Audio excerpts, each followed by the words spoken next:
Home health care workers are an important resource for many families. Along with nannies and house cleaners, these domestic workers provide comfort and care, but that compassion is not always reciprocated.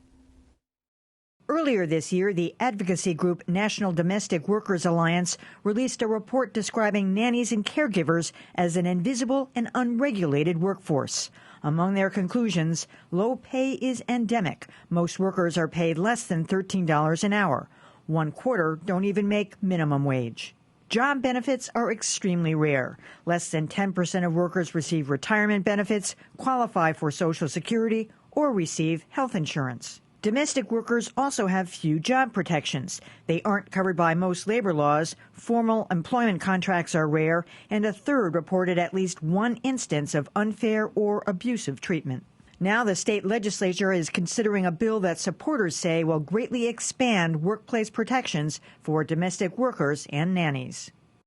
My first guest testified on Beacon Hill yesterday about the abuse she suffered at the hands of her employer. Sonia Suarez is a domestic worker who is now lobbying for a domestic workers bill of rights. Welcome, Sonia. Thank you. So when you were speaking yesterday, you said that you had been slapped and kicked by an employer. Did you feel like you couldn't go to a higher authority? You couldn't go to police? Yes, I did feel like I could not go to anyone for help. Because? Because I am a domestic worker inside the home, and I was alone when those incidents happened.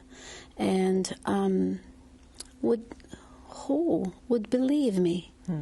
So many times I was told if I would react or look for help, they would deny. So I would not help. I would not go for that very reason. I felt very helpless. Yeah, I can understand. Well, let's bring in another voice on this. Now, Alicia Tracy is the founder of the Mass Coalition for Domestic Workers.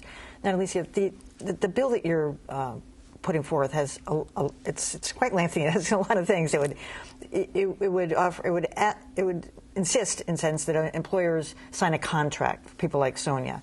But beyond that, if somebody's working in the home 16 hours or more, so they would have to provide benefits, sick time, vacation. I mean, I don't even know if other companies do that, and I don't know if GBH does that for people who work 16 hours a week. Well, it's not that they would have to provide all of those benefits. A lot of those benefits, all the other workers already are enjoying them. The Massachusetts laws required already that if someone works, they get workers' comp, right? If they get hurt at the workplace. And when we're asking for sick day, we're only asking that the workers don't get fired if they get sick, because it's common. It's very common when that happens. Also, if they have a sick child at home, they don't lose their job. We're not even asking for a paid sick day. Do you feel if this new bill were in place that you would have been offered those protections? Because sometimes, as you said, you're alone with the employer. It's your word against theirs, and what would a bill do to protect you? I believe that the bill going to give me security to come and talk, at least to talk to my customers, and to tell them there is a law that protects me, and we could sit down and put on a piece of paper all what's necessary to be done in a house and according to a limitation of time. So the other things that happen in a house, I believe we're going to be able to work as professional, which I have been working for this past 28 years. So what you're saying essentially is that oftentimes employers add on to the responsibilities. You're supposed to be taking care of the children. Suddenly you're doing all the laundry, and you're cooking, and you're doing all the errands. And so this contract would make it clear, am I right, what the duties were? Yes, basically what's lacking in Massachusetts is clarity. It's making sure that it's a regulated industry, first of all, that is seen as a real job, where workers will have respect and dignity and fairness for their work. They'll be treated with respect, and there'll be an understanding that this is a job. You know, most people say it's like a family, and that's okay if you want to treat someone like your family, but if someone is there to work and to take care of their own families, it's important that they are paid and they receive a fair pay, and that they have a work day, they establish a work day. It's very important that it's clear. And another thing that I will want to emphasize is that we understand that most employers, they are good by nature.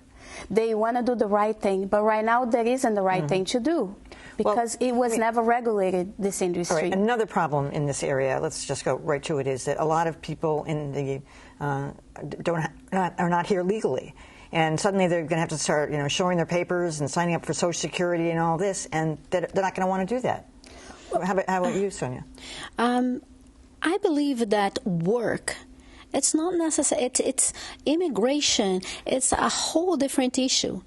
The people who came here before us, before the immigrants that are now, they also came here illegally.